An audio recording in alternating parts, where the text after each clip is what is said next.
Welcome to ISRA League's Grand Touring Championship, brought to you by Z1 Simwheel. This is the Dairy State 75 at Road America. I'm Daniel Quaroni, and joining me in the studio are Brian Carey. Great to be here, Dan. And Anthony Muniz. Thanks for having us back. Well, we had a really exciting race at Phillip Island with some incredible moves from Mike Kelly. Looking forward to more of the same here at Road America. Looking at the standings, despite Mike's incredible performance, he's still in 6th in total standings. David Serrois still leading the pack. Mark Payne 15 points down. And then a huge gap to John Koosland with Brian Carey real close and Chris Dameron Jr. also hot on his tail.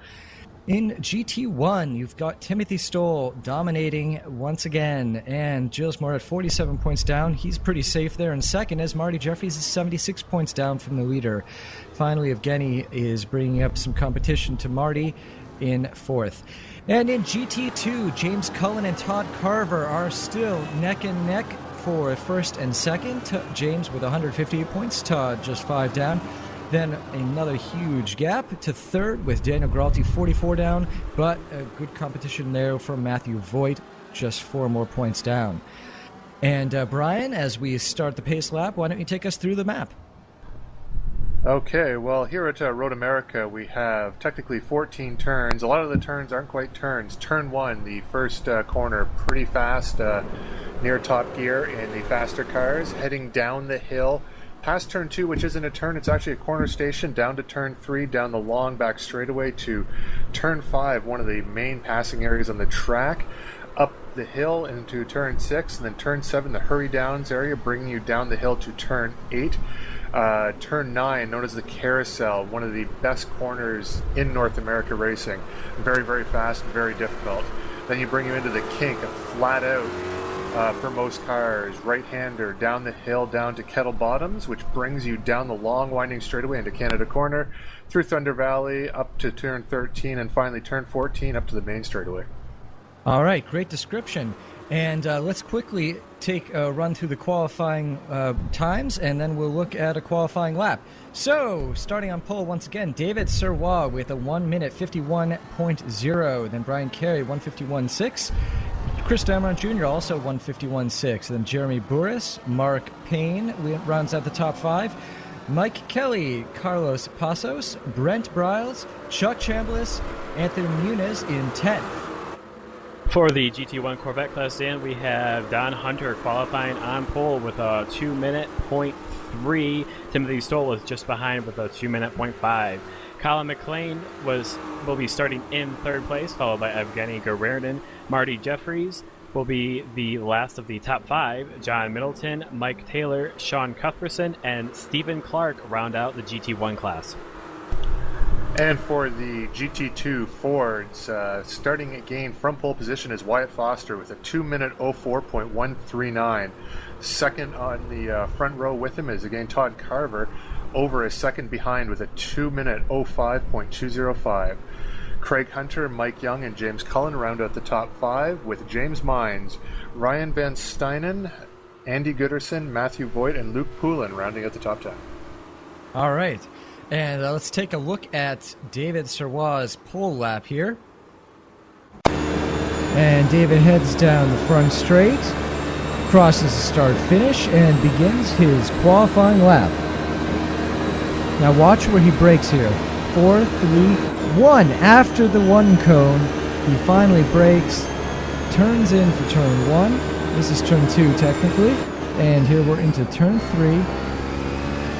Look how he just touches the rumble strip. There's some extra runoff pavement there, but he doesn't use any of that. And now down the 2nd straight. His technical cross turns 3A and 4 at this point. Once again, at the 1 marker, he's very wide on the right to enter the turn 5 there. And gets up onto the, the boardwalk paneling there on the side. Does a very nice job under the bridge for turn 6. Down into Hurry Downs. Braking here after the 2. And heads into the Carousel.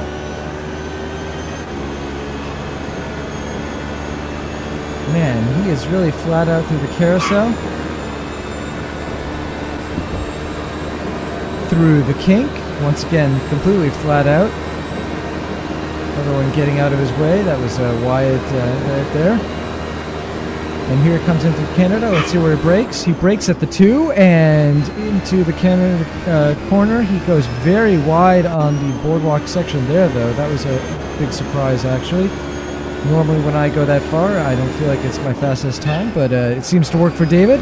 And then finally, through turn 14, he gets a great run back on to the front straight and heads down to the start-finish line to complete his lap.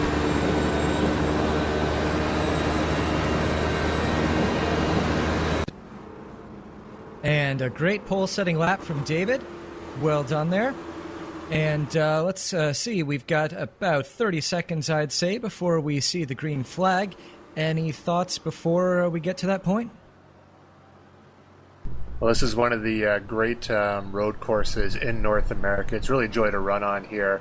Lots of different experience, lots of different cars race here, and just looking forward to a long 75-minute excellent race. Yep, it's a wide circuit. There's going to be plenty of room for these guys to battle it out, and we should see lots of different action, lots of guys making some exciting passes, hopefully as good as we saw back in Phillip Island.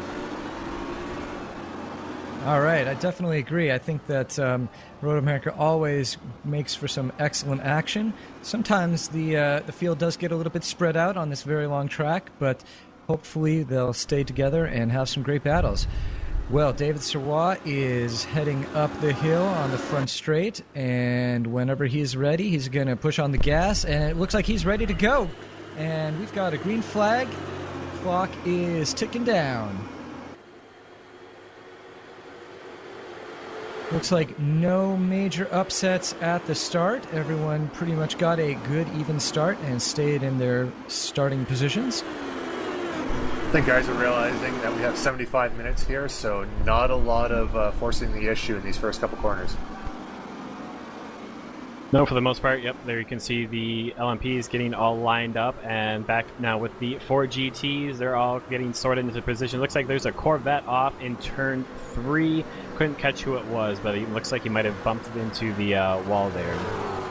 Yeah, an unfortunate early race end for him.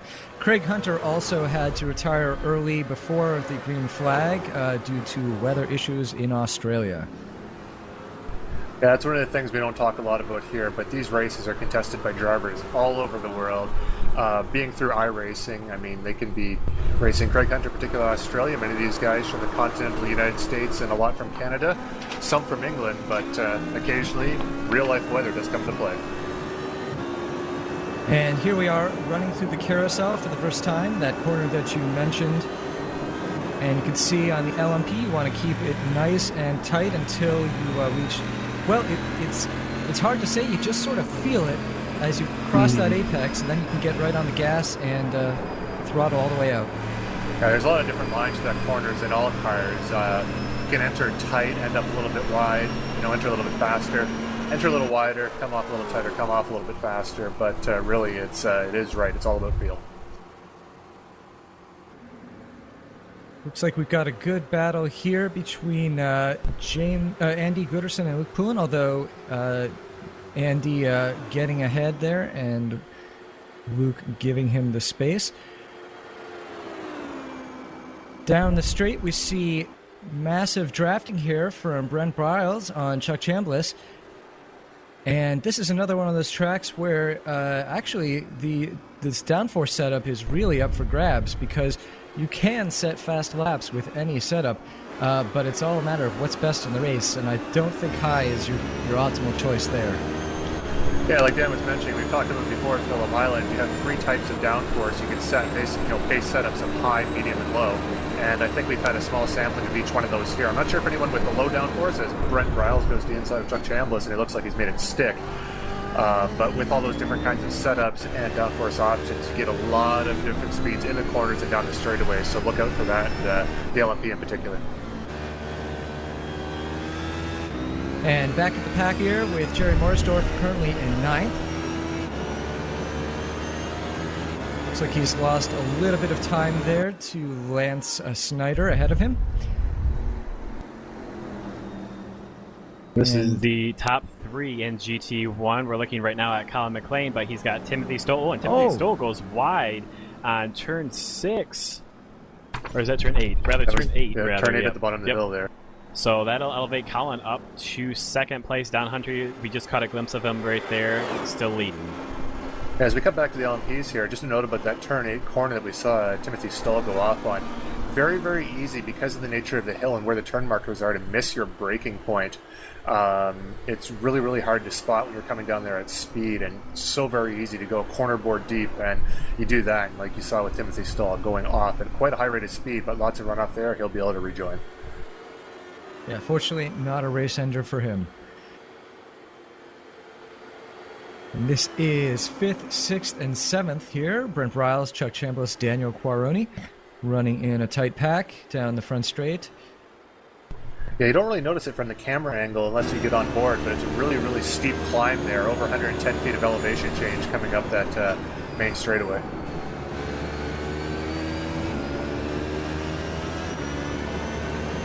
A good chance through on board with Chuck Chambliss here coming up behind Brent Riles, trying to repass him after last lap. You get a good idea for the draft because it looks like Brent has a lower downforce setting, but even with more downforce from Chuck Chambliss, he's able to get into the draft and at least keep pace with him down the fast stretches. Brent a little bit wide on that turn exit, and not really any advantage there for Chuck, who does a nice tidy job of getting through there, but he does stick to the back of Brent, no problem. And look at this pack of GT2s. What is this? This is like 3rd through 7th, I believe. 1, 2, 3, 4, 5, 6. Yeah, look at that. No, it's better than that. 6th, 5th, 4th. Yeah, that's like 2nd through 7th. Yeah, this is the majority of the GT2 field right here in one shot. As let's look at the timing screens, Wyatt Foster's already checked out after 3 laps, almost a 3-second lead over Mike Young. But from Mike Young back, we're having a tremendous battle here. And ooh, Andy Gooderson looked like he got a little, or is that it's like sorry, James Cullen got a little loose there. And we see Chuck Chambliss taking a little bit of curb.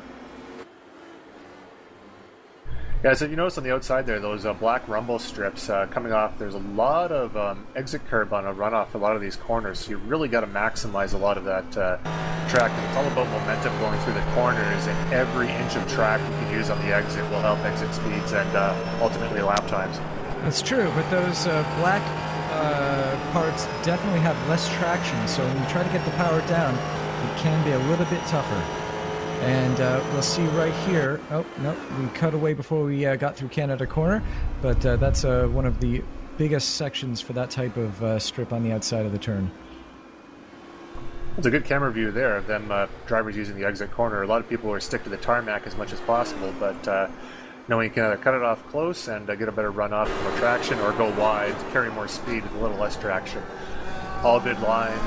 All just comes, like you say, down to, carousel, all through this track, comes down to feel. That's right, and obviously different downforce settings are absolutely going to have different lines through each corner.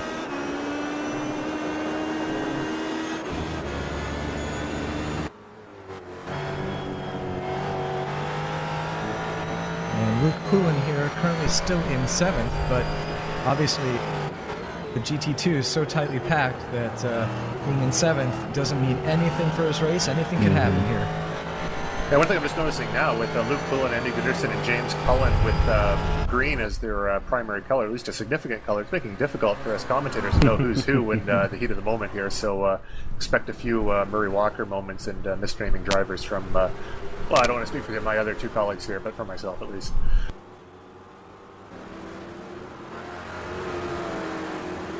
This is James Mines here in the Red Bull car, one of the only Red Bull car in the field, so we won't get him mixed up. He's trying to chase down Todd Carver for that 3rd spot. You can see a few laps ago we saw these guys all bunched up, nose to tail. Looks like they're getting a little bit more spread out, probably getting into a rhythm and just turning down some laps. We still got a long ways to go. It is kind of strange to see the one Red Bull car in here, because really Red Bull doesn't like to involve themselves in any sort of racing or other type of sport. So very strange to see that kind of livery on one of the cars here. And it looks like Chuck Chambliss has spun it and hit the wall. Lance Snyder missed him by I don't know how much, but I mean, I'm pretty sure you wouldn't have been able to slide a piece of paper through that one. That was close. Definitely. And we can see, looks like Qualroni's going to be, at least he's being challenged for that, what spot is that? The 6th or 7th spot by Anthony Muniz in that number 1 car. I think that was probably because of avoiding Chuck Chandless there. Possibly Qualroni had to check up a little bit more, and that just cost him a little bit on the straights. Yeah, that's right. I think you're absolutely correct on that one. Jerry Morristar has also, I think, benefited from that one because he's managed to make up a bit of time on Lance. Lance had to probably check up a little bit to avoid Chuck, so see if Jerry can also make that incident turn that into a pass. And here is some really close racing for, what is it, 2nd, 3rd, and 4th? That's correct. Mike Kelly right there in 4th. Ahead of him is Carlos Passos in 3rd, and Jeremy Boris in 2nd, although not for long if Carlos has anything to say about it, though he does not. Well, he got caught on the outside. He was really good to make it stick. Didn't look like Mike was going to be able to get by, so it was a good move by Carlos to make that stick and defend his position on the outside.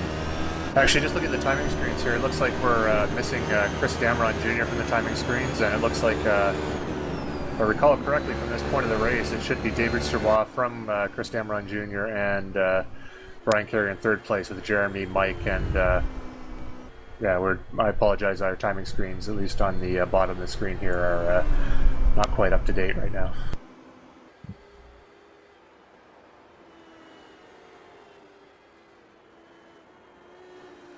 Regardless, we're enjoying a nice battle between Jerry Morsdorf and Lance Snyder for a certain position. I'm not exactly sure which. I'll check the ticker at the top here to see where they are actually placed.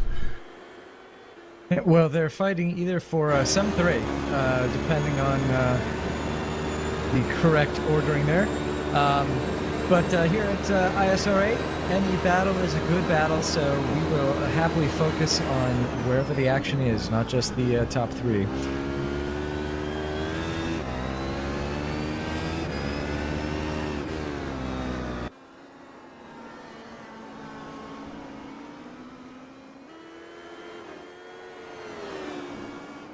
Ooh, and that is Brent Bryles and the LMP off. Looks like he had some. Yep, I was just about to point that out. Yeah, it looks like he had some serious wing damage to his car. So, most likely lost that in turn 6. That's a easy place to spin the car there if coming out of the corner if you get the power down too quickly. Also, and, turn 7, the Can't Get Hurry Downs there is also a very tricky corner if you run a little bit wide. So.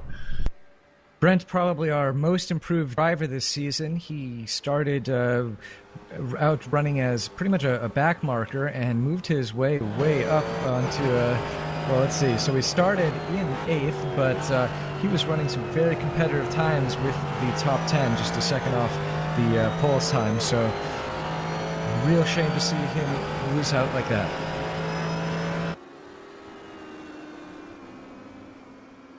Oh, Jerry Morsdorf got a huge run coming off of 14 there. Let's see if he's got the grunt coming up the hill here to get a run on Lance. And well, he's close. I don't think he has near enough top end speed to make a run to the first corner, but he could prove me wrong in just a second. Well, I think it's that the car is actually going to run out of top end before he's able to make a pass right there. It's another thing, too, you have to worry with these cars. They have a very thin power band at the top when you get the most top speed. You really got to set your gearing perfectly for it. Also have to give yourself a little bit of margin too for the draft. And sometimes you just have to sacrifice overall lap times for the draft, or vice versa. And if you get stuck behind someone and you've gone for overall lap times, it's really hard to make that up. You have to hope for a mistake from the guy ahead of you.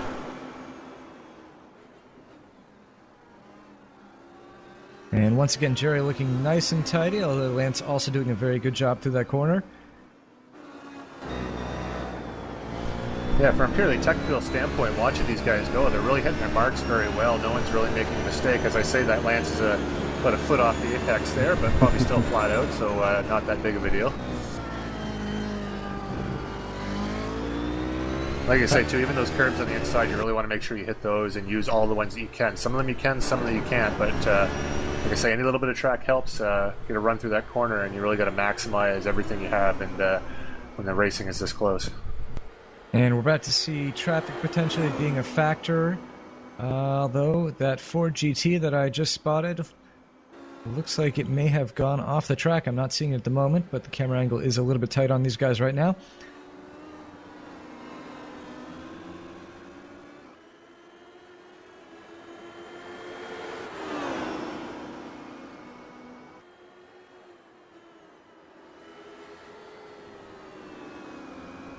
And another attempt. Let's see if Jerry's able to make a move down the straight again.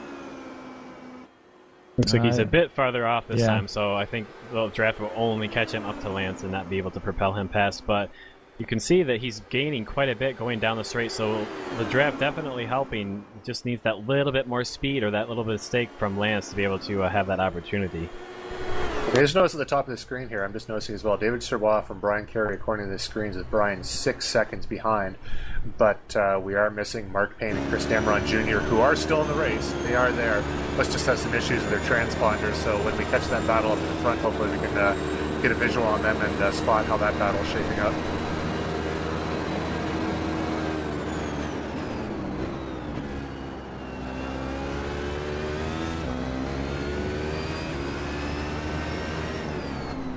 Just a quick word about Mark Payne there. I know he's not on the timing screen, but he's one of those drivers that pattern is so far this year. He doesn't qualify particularly well, but he always brings it in the race, and he always has a very, very good race setup, and will typically be making a lot of moves up until that first pit stop. So hopefully they'll get a shot at the front there, but right now we're really enjoying this pretty tight battle with Lance and Jerry as they start negotiating the Ford GT traffic. Yeah, well, just another word on Mark. The qualifying for LMP this season has been quite tight. So, he might not be up in the top, but he could only be off by, half a second at the most for qualifying. So he's definitely, and we're looking at some of the top runners now. This is Jeremy Burris and Mike Kelly. This is the battle for third place, I believe. These guys are teammates here, so. I can't see this. It might be fourth place. I couldn't see any lights on the cars, so. I'm actually pretty sure this is fourth. Yeah, this is going to be fifth for and fourth. Fourth, is it? Yeah, because we should have a date. No, wait. That should be for fifth, actually. Yeah.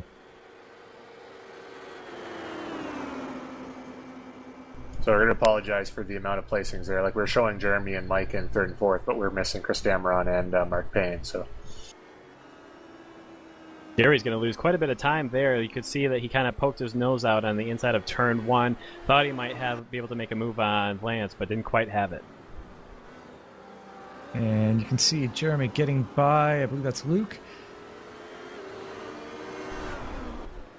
Yeah, sometimes with the situation with Jerry and Lance there, what you find is Jerry was under Lance's rear wing for quite a number of laps, and even as they went through traffic, and sometimes, as you can see, he's closed right up again, but sometimes you want to take a step back and just take another run at him, like just sticking behind him, you don't get any momentum, you have no chance to get by him. But if you back her off by a second and a half and take a run, sometimes you'll catch the driver unaware, but also you might be able to get a better run coming off the corners. Yeah, but there's still 58 minutes left, and this is Timothy Stoll. We remember he had that off early on in the race, but he's caught back up to Colin McLean for second place.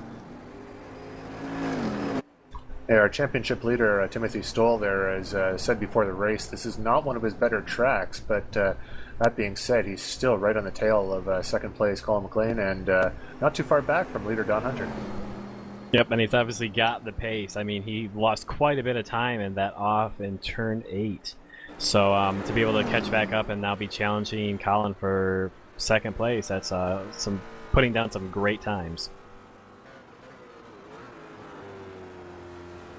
And we see Luke Poulin went off there, and I think he hit the wall, so Matthew Voigt getting by. Very unfortunate for Luke, though. It looked like a race ender to me, but I can't be totally sure. Yeah, like I said, we're showing Timothy Stoll in second place right now, but you can see just up the road there is Don Hunter, who, as the Corvette times are coming up on the screen here, is not being shown as being scored right now. But as you can see, he's up there. He's just up ahead, so... Yep, this race will be relying on a little bit more on memory. It just seems to have a couple bugs with the scoring, but nonetheless, this is Stoll. Really seems like he's got the pace, but we've seen Colin ever since he switched over to the GT1 class. He came out running and he stayed strong. So in every race he's been in so far. Yeah, a little story about Colin McLean there may or may not be true, but the Castrol people really did throw a lot of money at him to switch down to the Corvette class after good showing in the LMPs, but apparently his sponsors weren't happy with the job he was doing there and wanted him to be racing in the Corvettes. Again, true or not, we'll let the viewers decide.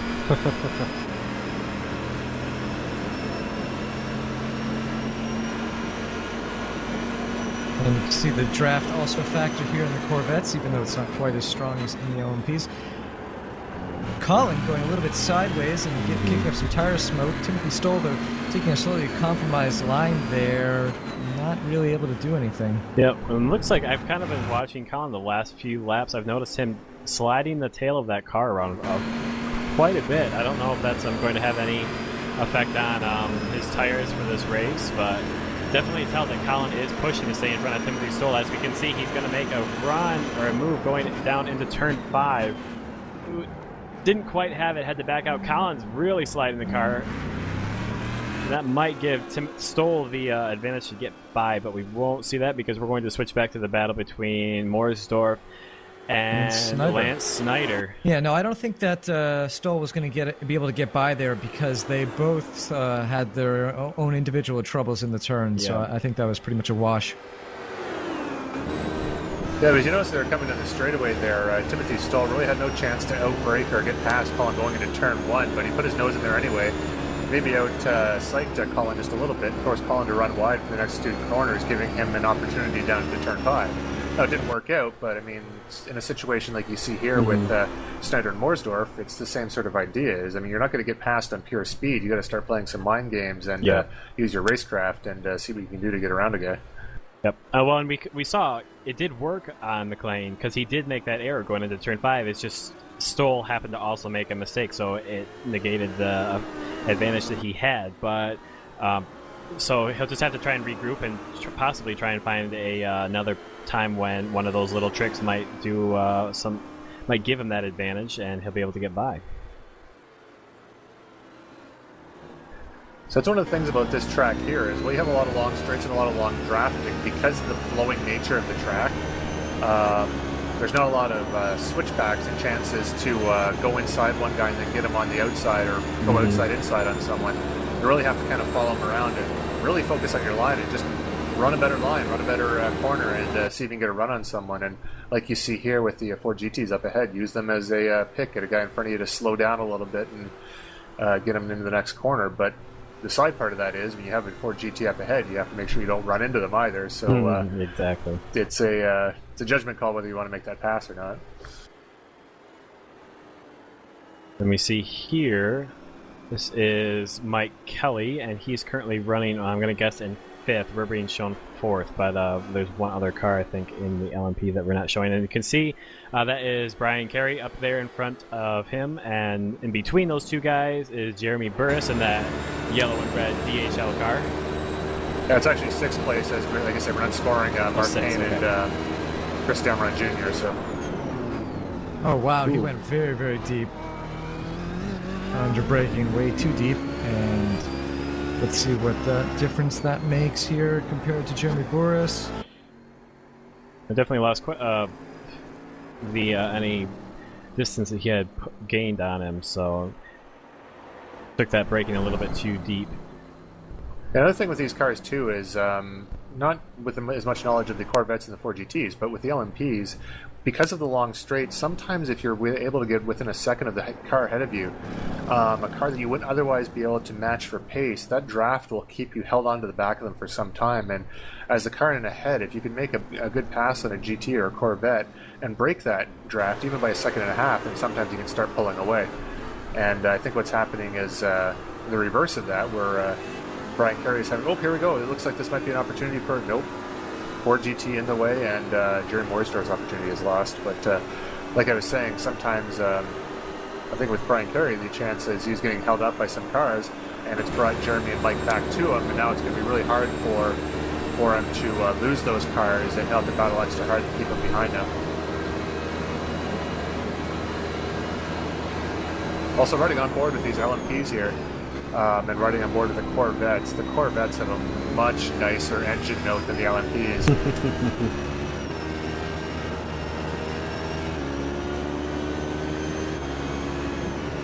I think the Jerry's going to Yep. get the advantage here.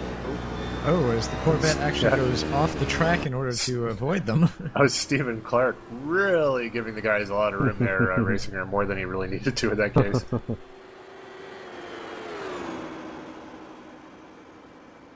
Lance looks like he's...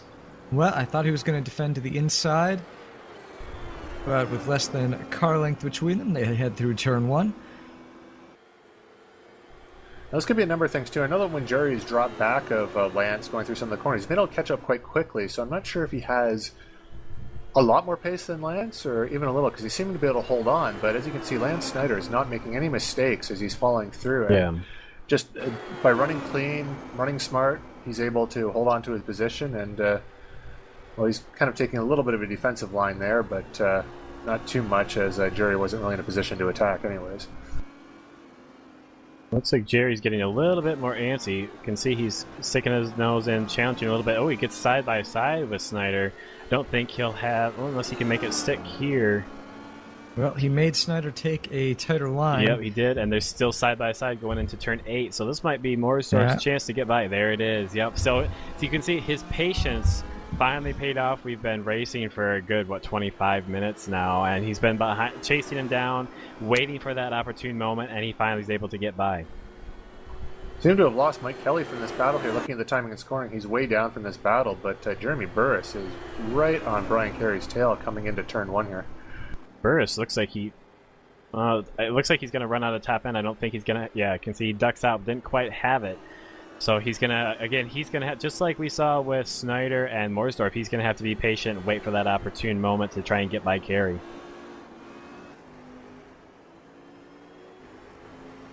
A lot easier to tail someone that close in one of these cars with the open cockpit because you've got a good visibility of the road ahead of you and the markers for your brake points. In some of the other classes, it can be very difficult and pull us alongside just to make sure that you can see where to brake.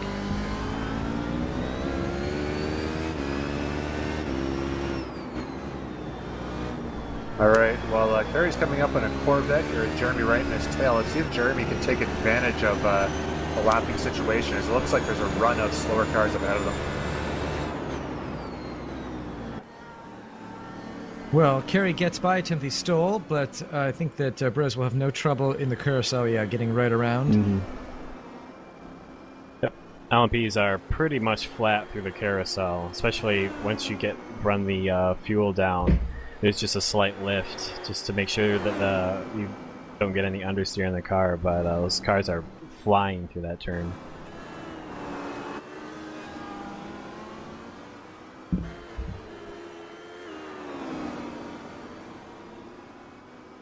We get our first shot of Ford GT class leader Wyatt Foster, as we don't normally see him, as the director likes to focus on the battles, and typically Wyatt's battle is with himself to see how far he can pull ahead of his competitors. So exactly, which currently right now he's being shown about 17.24 seconds. So Wyatt's basically just cruising around, enjoying the scenery while these guys are battling it out for a position right now. Wyatt in the Ford GT, frequently qualifying amongst Corvettes. yeah, the time split between the Corvettes and the Ford GTs is much closer than it is between the LMPs and the rest of them. So someone like Wyatt with a good lap can really make a run on some of the Corvettes at the tail end of the field there. And speaking of making a run on Corvette, you can see the speed difference now. Don Hunter is going to have to make a choice here and decides to let Jeremy Burris by. Now, even though Don Hunter would seem like he was keeping speed and in fact a little faster than the LMPs there, I can tell you from experience that he was lifting off quite a bit still. Wanted giving as a little room as possible for the LMPs, so he lost as minimal amount of time. But the LMPs are so much slower than the Corvettes in all the straightaways here. It's really hard for the LMPs to make a clean pass in the 3 long straightaways.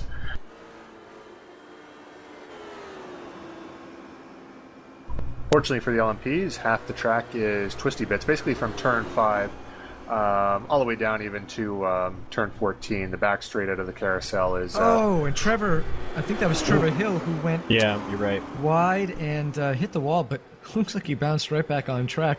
Probably with some damage, though. Yeah. But that could have been much, much worse. Usually that results in spins and Jeremy Burris off. Burris had just got past Carey and then went immediately off the track, so that battle will have to resume again if Burris is able to recover from that, and I think he has. Yep, Canada corner can be tricky if you do misjudge the braking. Sometimes you're able to save it if you don't overshoot it by too much, but other times if you carry too much speed, and you can go and hit the tire wall there. So hopefully he missed the tire wall, because those two guys were having a great battle. And I mentioned how easy it is to miss a braking point. As you can see, Todd Carver coming up to one of the areas that I mentioned, coming down Hurry Downs into turn 8. But pretty much any corner is like that, and because of the long straightaways, coming from a place like Phillip Island, it does have that one long straightaway, but in the middle of the track, you really do get into a rhythm, and you can almost feel your braking points. At Road America, in all classes, you're on those straightaways for such a long time, like it's impossible to generate a rhythm for your braking. You're always looking for that braking point, and especially when you're fighting an intense battle, and like Jeremy's case, he had just got past Carey and just got past a GT. It's really easy to forget which brake marker you're looking for, and in fact where they are. So as you can saw there, he ran wide, and hopefully he won't make that mistake again, but it's very, very easy to do. Ooh, that was nice. I like that. Need to see more of that from the GTs, just kicking the tail out for a little bit of show for the crowd there. Yeah, he's just going for those extra drifting bonus points. So that's Todd Carver there running in third right now behind Mike Young. Yeah, Brian, just going back to what you were saying about the long straightaways, as you can see, it looks like Todd Carver's going to dive into the pits.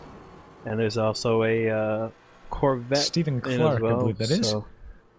Not sure if this is scheduled. There's one pit stop is required for the GT cars and 2 for the LMP class. So this could be scheduled, and he could just be taking his pit stop early and getting it over and done with.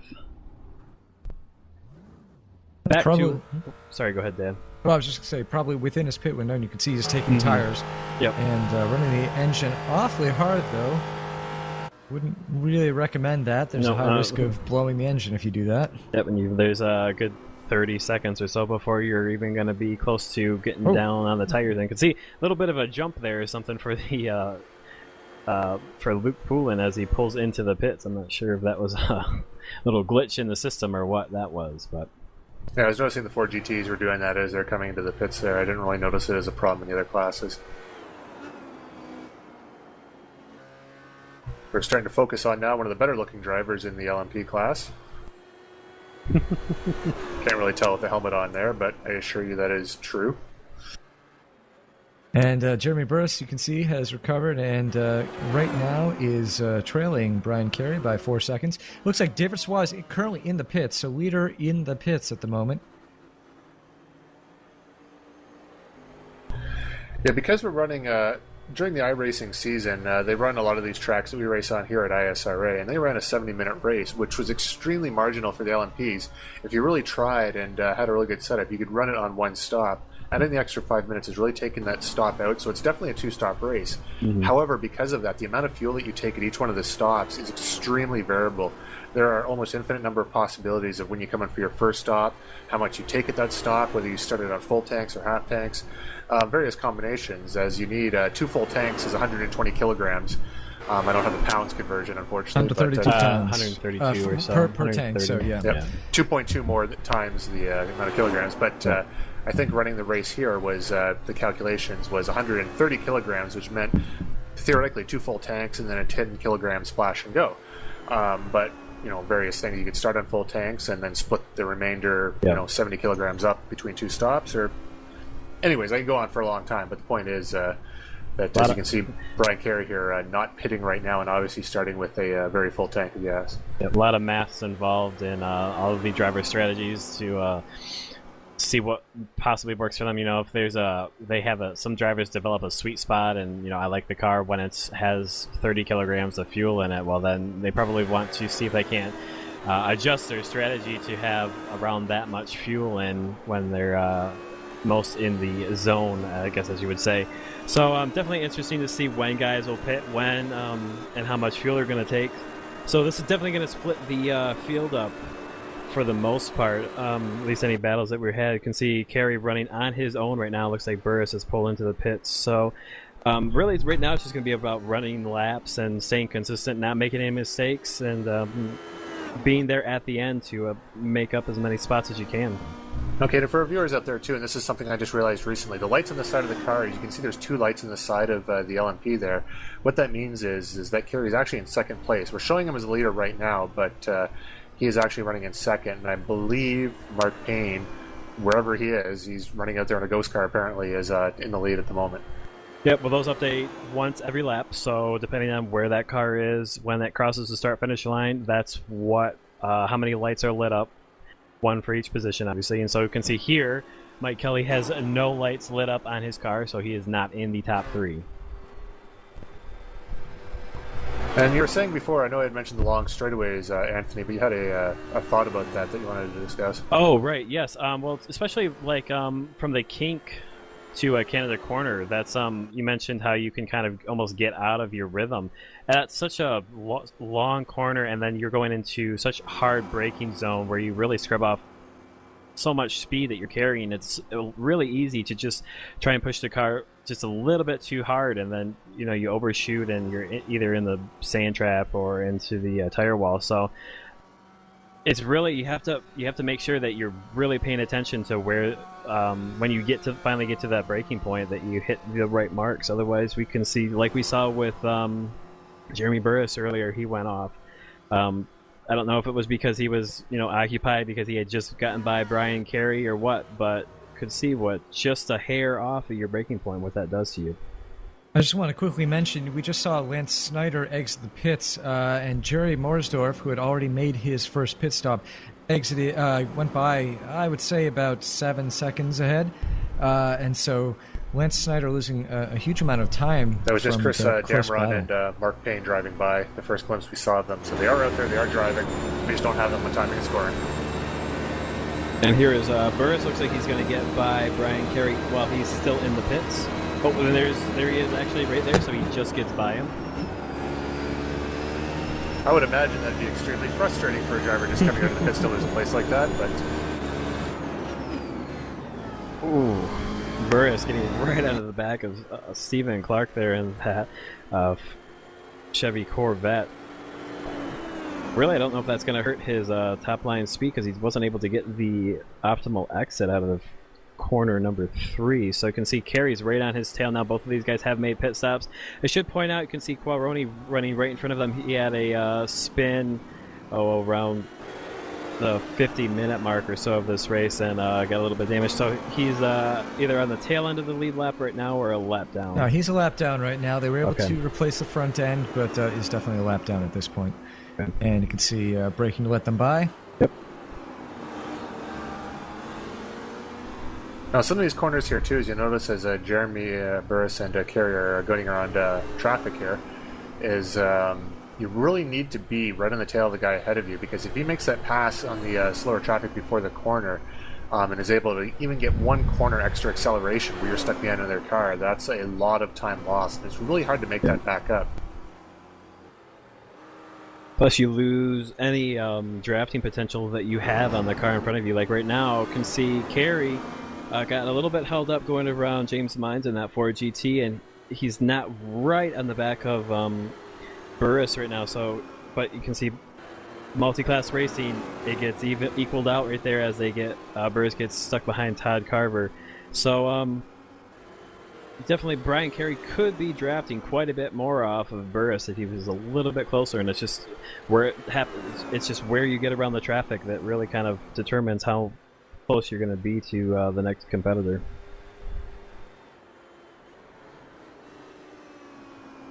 See a lot of dust there. Yeah. So obviously somebody went off in turn 1. I'm not sure if there was any damage or what happened there, but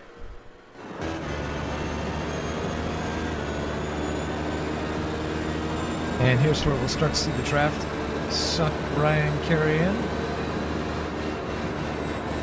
You can hear him feathering the throttle a little bit. Didn't want to get too close, just so he could make sure that he's not sucked right into the back of him. Make sure you can get that optimal exit. I think you were talking about that earlier, Brian. Maybe it's not always best to be right behind the car. Maybe drop back just a little bit so you get a good exit out of the corner. Yeah, the aerodynamics do play a factor here, and as well as when you're coming that close behind a car, your braking isn't quite as sharp as you're used to, and when you're not in a position... Oh, as we have Tim McLeish off the track. Just to know about Tim McLeish, this is his first race in the Ford GT. He had been running the LMP earlier this year, but decided to make a switch. I haven't had a chance to talk to him about the reasons for the switch yet. As you can see, he does not have large corporate sponsors, as Colin McLean did, but he does have Ford painted on the side of the car, so maybe they threw a few bucks his way.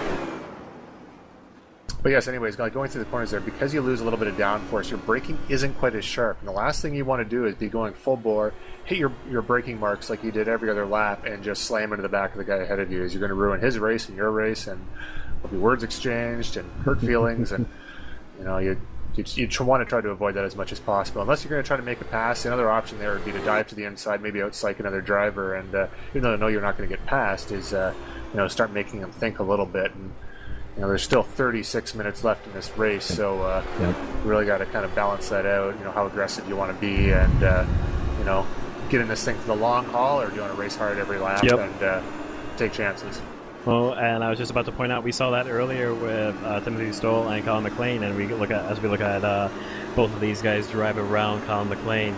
So it's those tricks, pulling out, almost doing like a fake maneuver that you're going to dive on the inside, don't always work, but as we saw earlier with McLean, they can work. So if anything, it's just going to get the driver you're trying to pass thinking, it's maybe he's going to try and pass me on this corner, so should I be a bit more defensive? And if you can get them thinking, that gets them off of they're not focused 100% on running consistently, and that's can lead to mistakes. So that basically what you're doing is forcing an opportunity to get by instead of waiting for them to make one.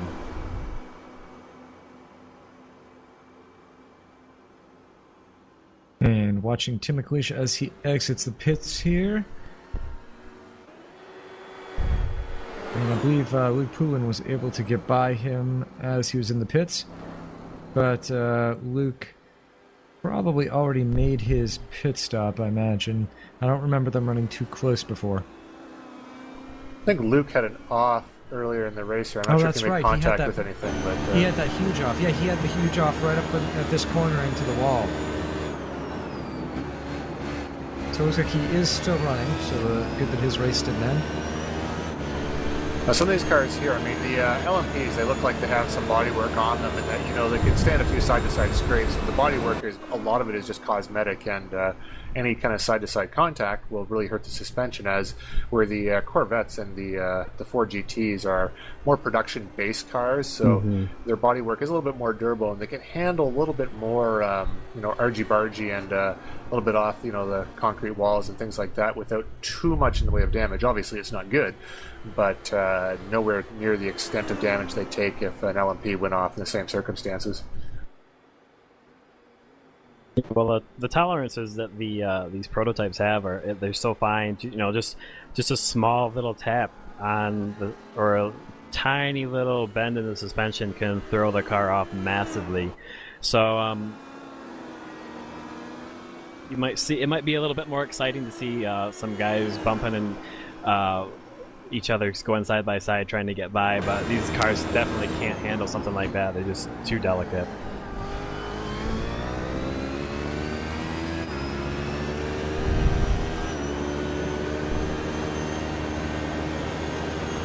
Now you can see the steering wheel there. The corner is virtually flat out for those cars. Sometimes you can take it flat out, but Kerry was really working the steering wheel there, like just trying to get the front end of the car to bite as he's following two different kinds of cars, and that's where the downforce really comes into play too, especially those fast corners. It's really hard through the carousel to get the same run you would in some other corners, and as you can see, he's really lost touch with Burris.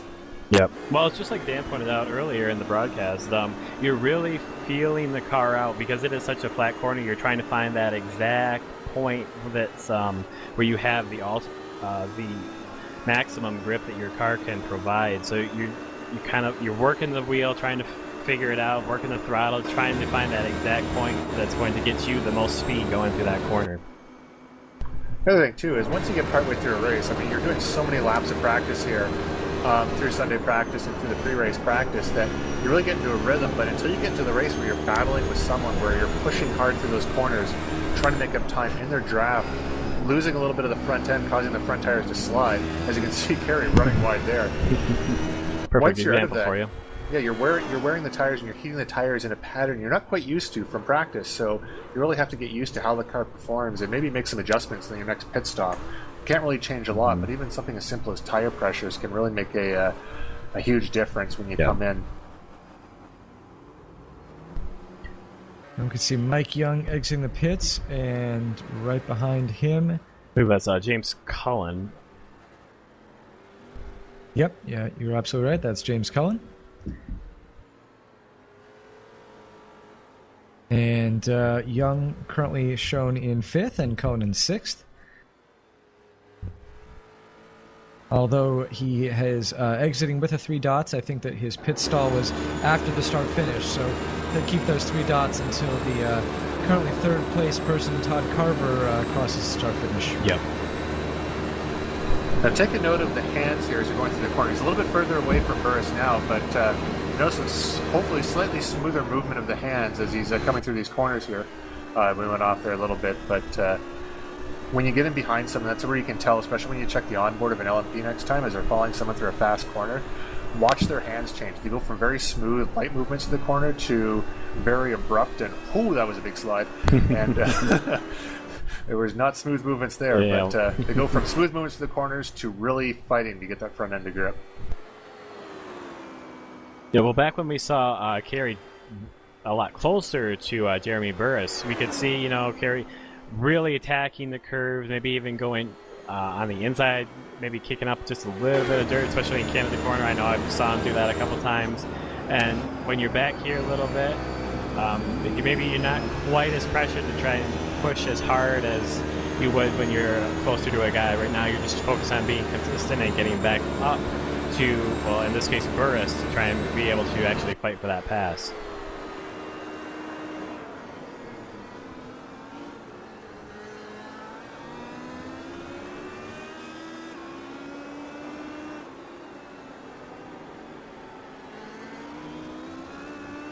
We got a nice helicopter view coming or showing there, and you can really that guy is flying low and fast to keep up with these guys.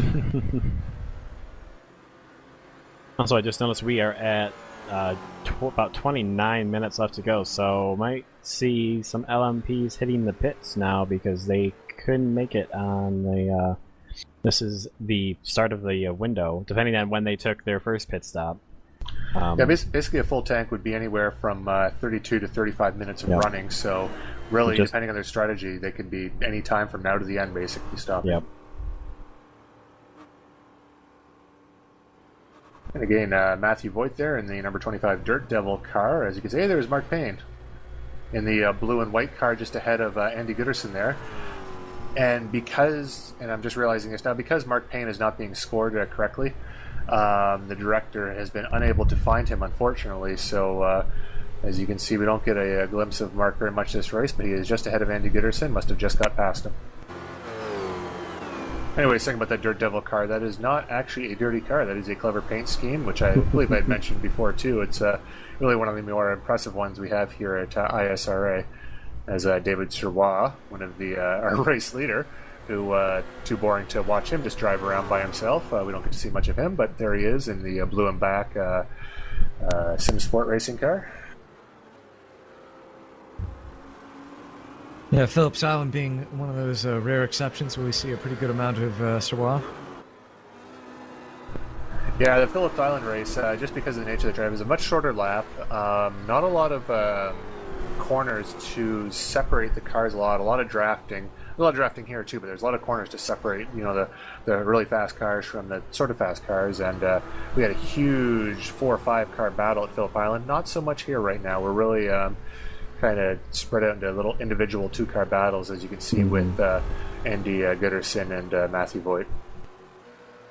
Much more personal battles on the track here at Road America. And not to take anything away from just the 4 GTs I'm looking at here, not to take anything from Wyatt Foster, who is currently 40 seconds or so ahead of Todd Carver right now. It's the gaps. He must be in the pits, actually. Yeah, I see that gap dropping now, so I'm guessing that's what he's... As my commentator stutter there was just due to the fact I was looking at the gap and it was changing rapidly. The point I was making was Wyatt is so much faster that you kind of forget that the guys behind Wyatt are very, very evenly matched. You can see any one of them up there, second through wherever, challenging very closely. So.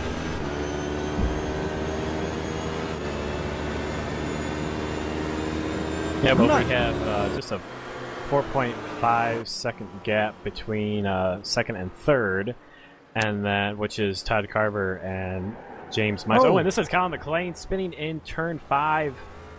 Oh, well, I guess it's not really a spin, just more of like a 90-degree slide. Manages to save it, no damage. Just did lose a fair amount of time there, though. Ambition over adhesion, a classic example of that.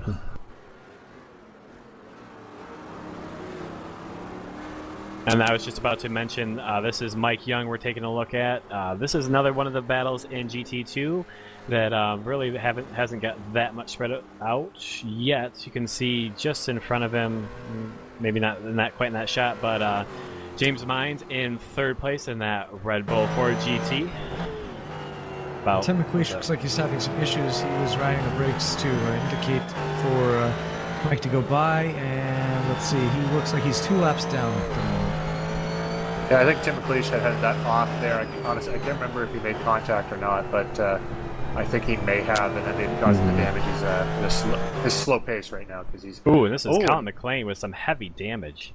That car has been crunched like a tin can. Is that in the kink? I can't. That's quite right tell. after the kink. Yep. Okay. And reports are that was with contact between himself and Chris Damron Jr.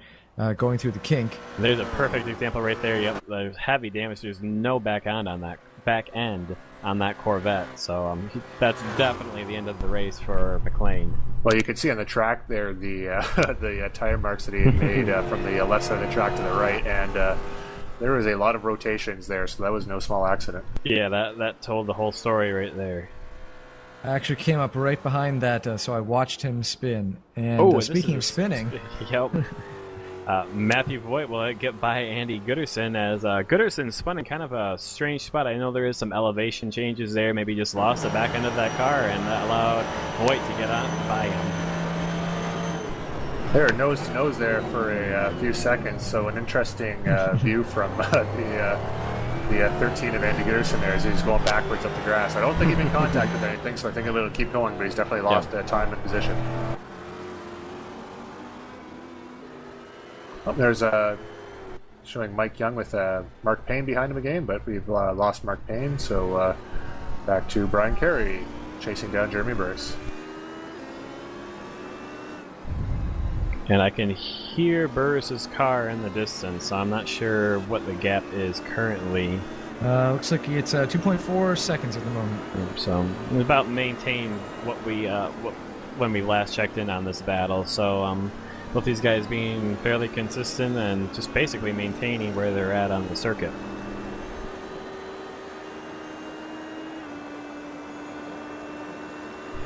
Yeah, I was through the carousel there, and you could hear, even from the helicopter camera, that Kerry was flat out through that corner, so he's really got the foot to the floor trying to get that place back. Yep. And the less petrol that's in the car, the faster you're going through that corner. So if Kerry's, getting quite low on fuel, then most likely he's going to be just about flat out. And one thing also from practice, too, that I can relay is going through that corner, sometimes fuel level, sometimes heavier fuel means you're more stable through that and easier to run flat out. Oh, and this is a lot of traffic on the straight for both Timothy Stoll and Jeremy Burris to navigate through. Honestly, it's a Ford GT right here. When you've got a Corvette and an LMP, a couple of LMPs coming through, and maybe even some slower and faster traffic, you don't know where to go. You just basically hold the car straight, hold on tight, hope for the best, because all the etiquette and passing rules that you have and that you've been experiencing all race kind of go out the window, and you're just in pure survival mode at that point. And it looks like everyone did survive, so well done by all the drivers there.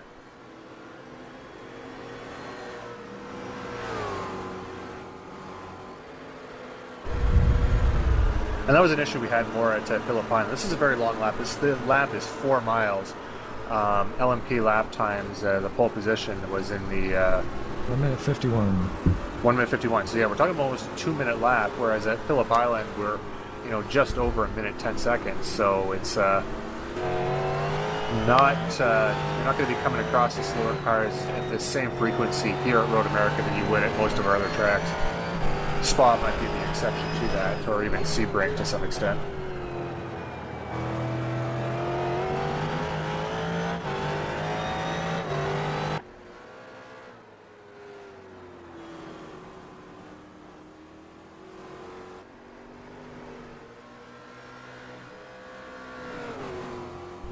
That's another thing too about I've been making sort of sarcastic jokes about the paint schemes and sponsorship of the ISRA, but a lot of these guys here have come up, in the professional ranks of racing. I mean, you have your own race engineers, you have your own, press team, you drive the car. There's other things you need to do besides that, help with the engineers. But here in ISRA, this is really a kind of club environment, and all these paint schemes, for the most part, are done in-house by our drivers. And because you can see the DHL car here of Jeremy Burris, very, very well done. And I guess the LMP's experienced that bump too. But it's these guys here. They do their own paint schemes. They do their own setups. They do their own testing. They figure everything else out on their own. And because of the immersion and the in-depth of this simulation that we're running here, and I know there's some people watching on YouTube going, "What simulation? This isn't real." It is a simulation. This is iRacing. But the amount that you have to do on your own far exceeds what you'd have to do in real life. I mean, obviously you don't have the money issues and everything else to go along with that, but don't underestimate how difficult it is for all these drivers to be able to run quick competitive races here in ISRA. Mike Young has been closing in on James Cullen for the past, lap and a half or so, and now right behind him, there's a car length between them.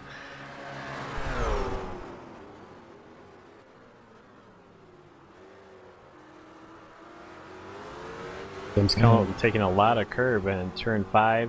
Mike Young looking to the inside, definitely not going to have a move there, but... See, that was one of those situations I was talking about before. Is like you don't have the downforce effect in these cars here, but sometimes you take the line to the inside, not only just to psych the guy out, but just so if you miss your braking, you don't run into the back of him. And it was just the line that he had, knowing he's not going to make the pass. But the weight of these cars, the GTs in particular, while the line is critical in those slow corners, they have enough torque and powering out that even though Mike was offline there entering the corner, you're still able to stay with James Cullen. And as you can see, he is right on his tail coming through the kink here and might make a pass into Canada corner if he gets a good run here. And the LMPs, that corner is flat out, but you could see those cars moving as they came off the exit there, really sliding around, really giving her a lot of right foot coming through there. Yeah, they braked at the entrance to it as well. Mm-hmm. Yep, they were on the edge of grip there. It looks like we thought we might see a move from Mike Young going into Canada corner, but James Cullen able to put a little bit of distance between these guys, or between himself and Young. So we'll have to see if Mike Young can't close that back up using the draft going down the front stretch.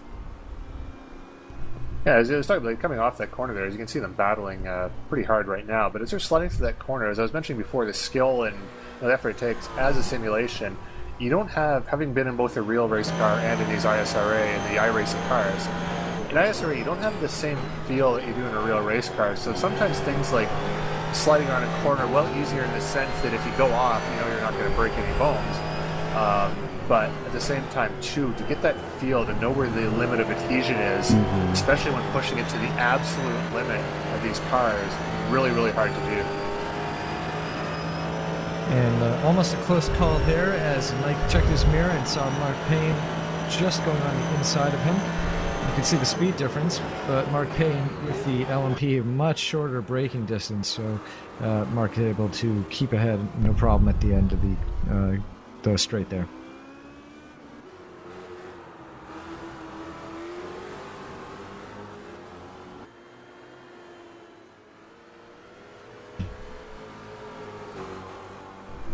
And just while we have kind of not really a lull in the action, but a quick word about our sponsor, Z1 Sim Wheels, who talk about the realism they offer there. I mean, they don't offer any sort of more physical immersion, but as far as getting the data from the cars and a lot of things that the real cars you have, you don't necessarily have in a sim. But you want to check out z1simwheel.com and their range of products. They have a lot of interesting things that really bring the realism that much closer to you're a casual sim racer out there. So again, check out Z1 Sim Wheel.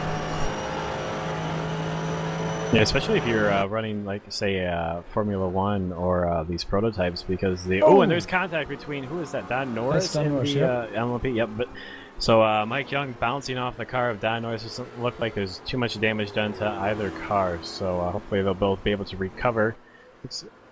Mike Young might be a little bit squirrely, so maybe suspension was messed up a little bit there, or bent the steering rack. Well, it doesn't look like he's coming in. Pulling to the pits. No, that's unfortunate. It looked like Don Norris in the LMP missed his braking. Like I say, very easy to do going into Canada corner there, and just came up into the GT, as you saw. Hopefully this will be repairable, as Mike Young was having a great battle there, and I mean, the pit stop will obviously get him to the end of the race with only 16 minutes left. And we're back with our race leader, David Sirois.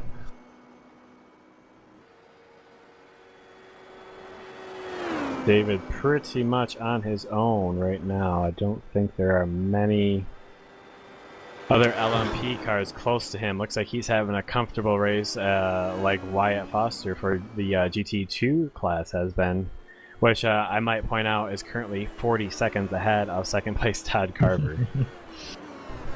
And David Sirois, a little bio on him. He's one of our...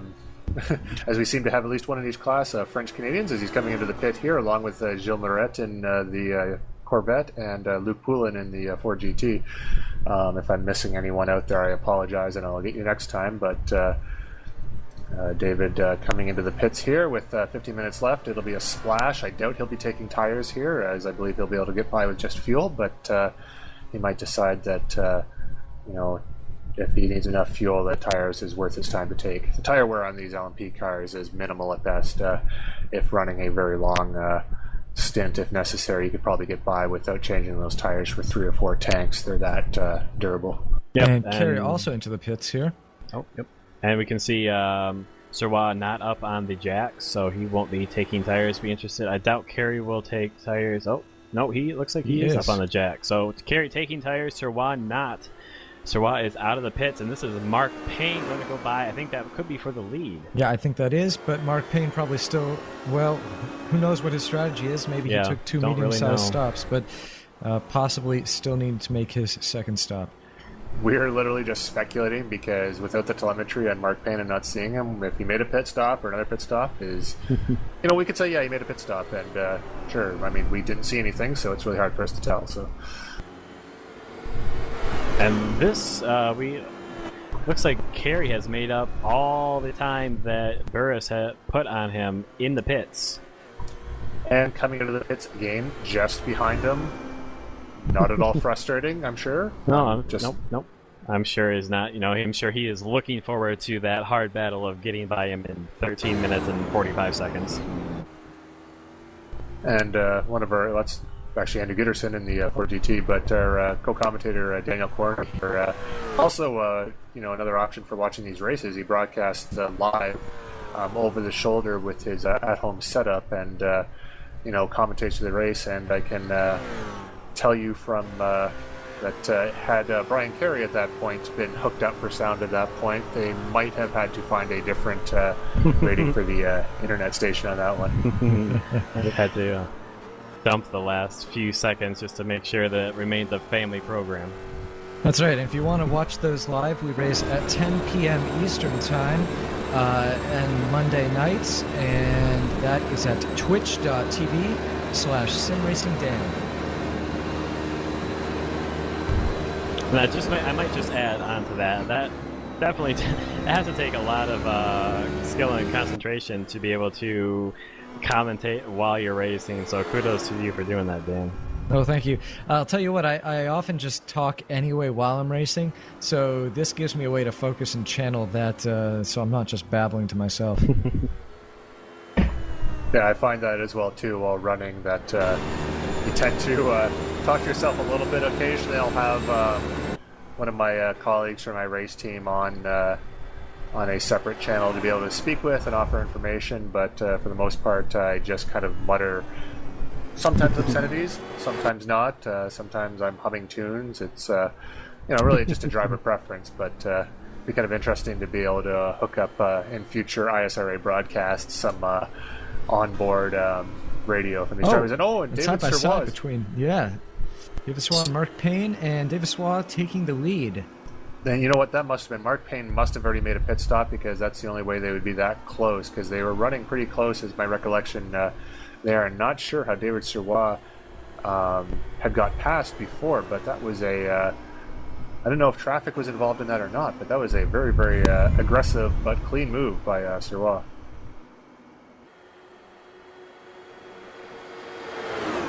And here they go again. We finally got a nice hard battle for the lead, as Mark Payne is right on Servois' tail, and he's going to have a shot in Canada corner here.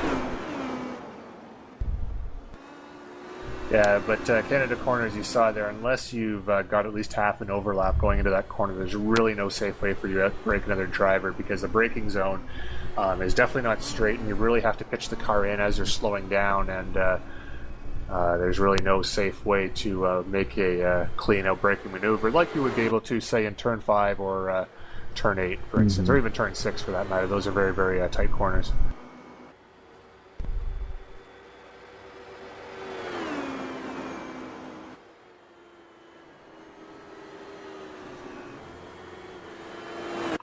Actually, just looking at my race notes here at the track map that I printed off before the race, it does have quite a lot of information about lengths of straightaways, corner radiuses, and the whole bit, which I didn't notice before. I was really looking at the corner turns and some numbers there, but a lot of you can find out exactly how tight each one of these corners are. You can see Matthew Voigt staying wide through turn 5 to allow these two top LMP guys through as he's battling no one. Looks like Servois was able to get through with a bit more speed as he's put a little bit more distance on Mark Payne for second place. Now, although Servois didn't take tires in that last pit stop, because the wear isn't that great, a lot of it has to do with tire temperature and how they heat up and the fuel you're running. So Anthony was mentioning before about the sweet spot of what people like and what drivers like as far as fuel loads and whatnot. And sometimes the sweet spot is a little bit worn tires and lighter fuel. Speaking from experience in running and testing and from this race, is that running with low fuel and new tires, the car doesn't quite handle the same way as it does with new tires and full fuel, or even with the same fuel level and worn tires. So something to consider for future races, especially, is exactly what combination they have there. And that was close. That was two race leaders right there. That Wyatt Foster and David Servois both they're leading their class and almost getting into an incident there and ending both their races. That was a close one. Now, Wyatt, I'm sure, was checking to see who was coming up and was like the blue flags there. But as a class leader, 50 seconds ahead of Todd Carter right now, and knowing the leaders are coming up, ideally, hopefully, we'd see a little bit more room there. But these LMPs do come up pretty quickly sometimes, especially in a tight, twisty bit. Even though you've got the race well in hand as Mark Payne, this is going to be close. Doesn't have it. But like I was saying, even though you've got the race well in hand, 50 seconds ahead, the closing speeds of the LMPs sometimes will catch out even the best of the drivers out there. Yeah. And Wyatt Foster is definitely one of the best drivers out there. So it's going to catch him out, and it's going to catch out a lot of other drivers too.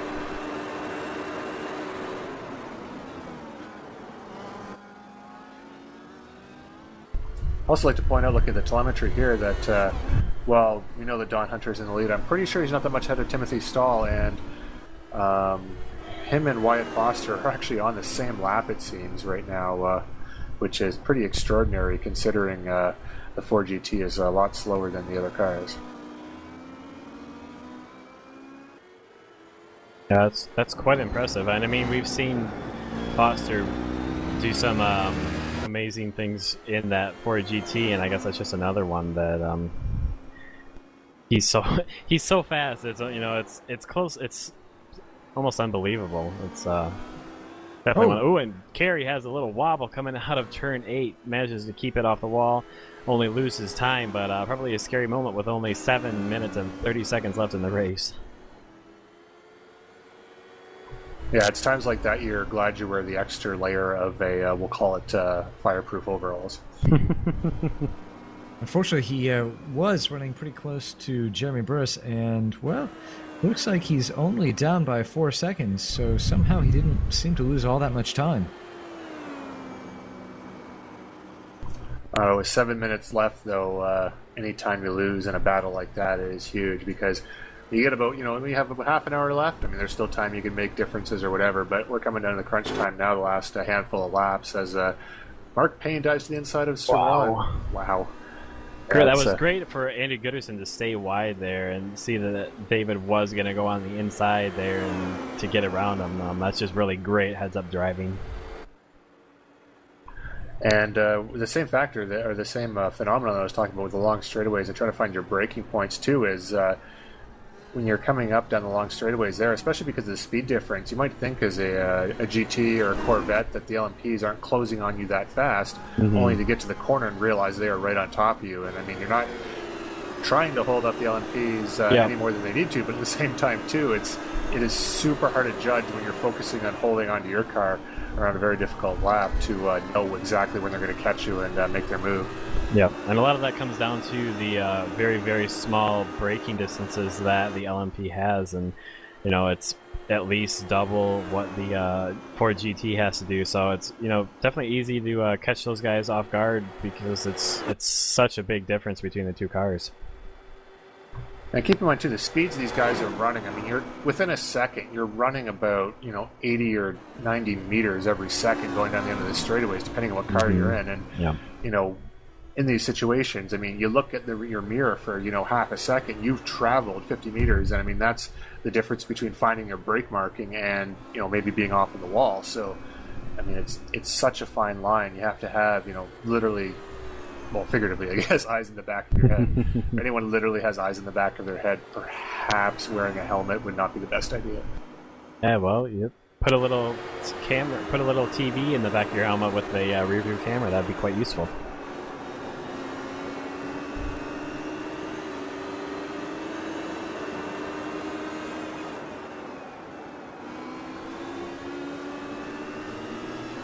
I can hear some Harry Potter fans saying things in the back of my head, which I will ignore and move on with the race commentary.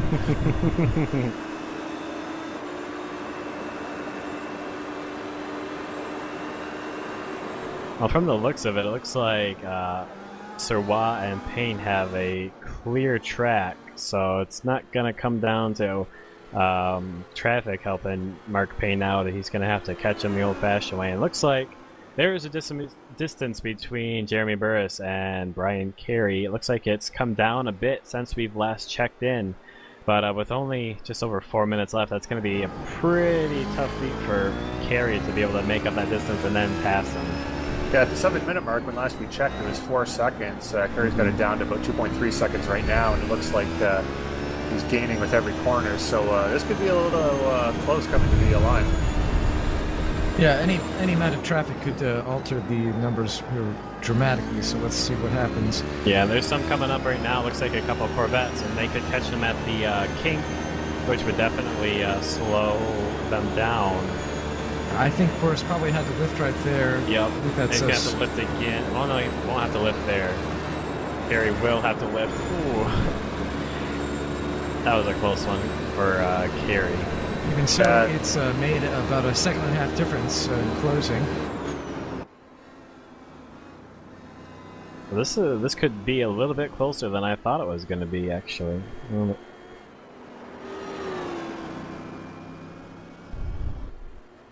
As you can see, that outside pass there coming up Thunder Valley early in the race, that's a pass you definitely do not want to make. That is a under 5 minutes left type of pass, and luckily both drivers got through that okay. Yeah, yep. That's under 5 minutes. I'm just over a second and a half behind. I need to make up this time pass.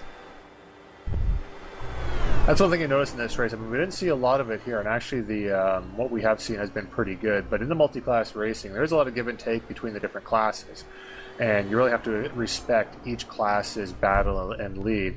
Yeah. But there comes a time when you kind of have to decide, okay, well, in this case here, there's a very, very closing gap, and it's like, am I going to sit back and wait for it? Am I going to go for it? I mean, smart brain says maybe sit back and take the place, but racer brain says no, go for it, do it. And it's early in the race, it's really easy to ignore racer brain, but under 5 minutes left, racer brain wins 9 times out of 10. Now, David Sirwa, about 22 seconds ahead here of Burris. I would expect he's probably not quite at the start-finish yet, so I'm not sure if we're going to see one or two more laps.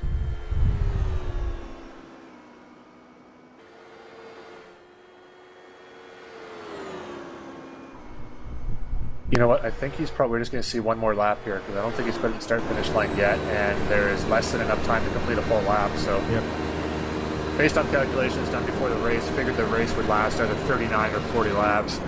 A lot of these drivers, I'm sure, fueled the car to anticipate running for 40 laps, but because you definitely want to overestimate the amount of fuel you need as opposed to underestimate it, because that's the last thing you want to do in a tight battle is having to go for a splash at the end.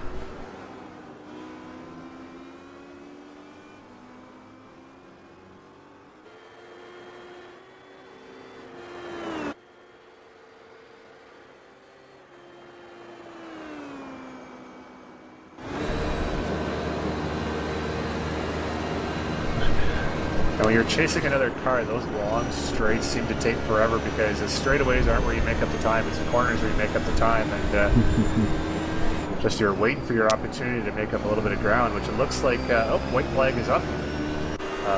So this is the last lap. And the battle we're watching right now between Burris and Carey, the distance between them is about 1.25 seconds or so. So Carey has made up time. He's just got to hope for a mistake from Burris to be able to get by, I think.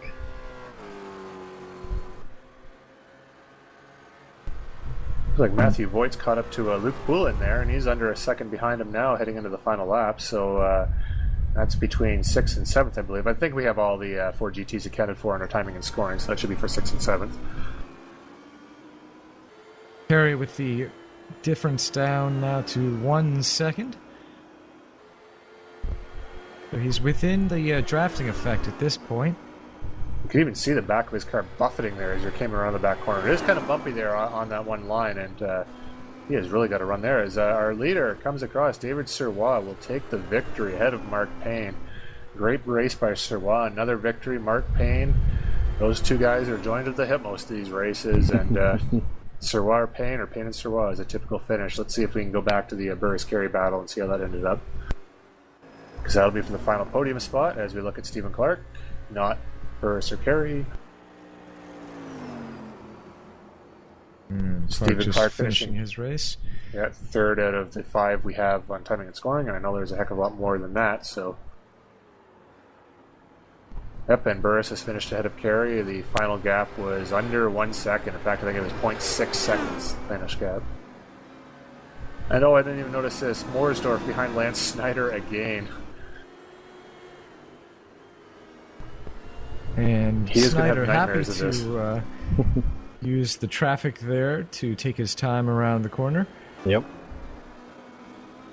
When Mooresdorf had a chance to get a run on him, and I think he ran off the track there a little wide and is not going to get him for that a certain position, which I'm not exactly sure which. Well, I think we're only missing one driver now since Chris Dameron Jr. crashed out. Let's see. So that's going to be 6th for Lance and 7th it's actually going to be Mooresdorf. 8th and 9th for those guys. Missing a couple of other LMP drivers, I think. Just looking at from the iRacing results. Yes, and Timothy Stoll, I believe, is coming into second place. Absolutely right. We're missing Carlos Prestos. Yep, I'd just like to put a shout out to Don Hunter, who did take the class win for the Corvettes, his first of the season, and quite the result for him. He's been knocking on the door, a few pole positions, and well fought for Don Hunter. But yeah, that's a double victory. He had the pole and the race win, so that's a good race for overall for Don Hunter. And unfortunately, the director giving him no love at all.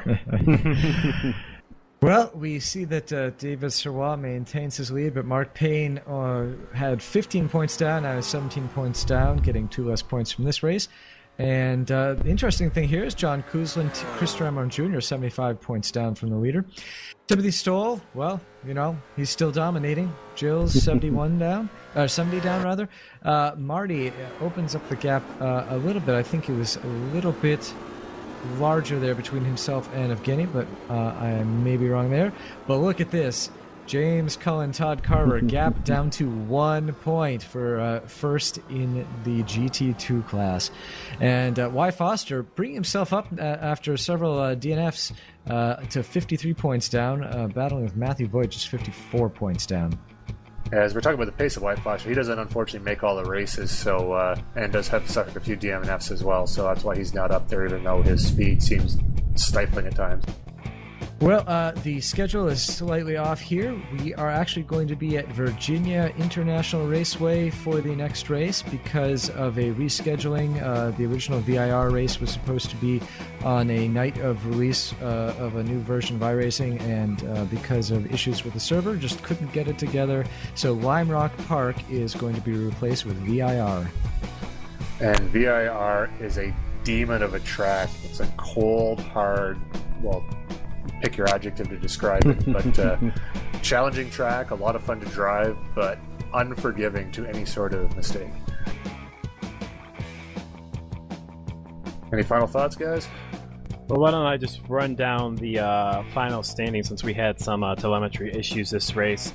Of course, in the LMP, David Serwa pulled out the victory with Mark Payne just behind.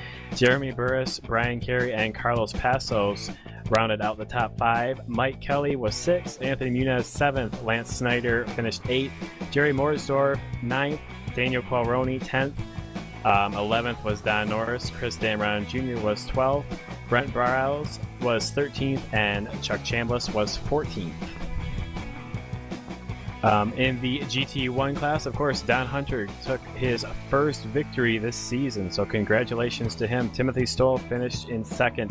Evgeny Garbernin, Marty Jeffries, John Middleton were the top 5. Stephen Clark, Mike Taylor, and Colin McLean, and Jason Gordon were the last in that class. And for the Ford GT, Wyatt Foster, of course, the dominating victory with about 50 seconds or so for him. Todd Carver, James Mines, James Cullen, and Andy Gooderson were the top 5. Luke Poland, Matthew Voigt, Tim McLeish, Mike Young, Trevor Hill, Clark Reed, and Ryan von Steinen and Craig Hill were the remaining cars in that class.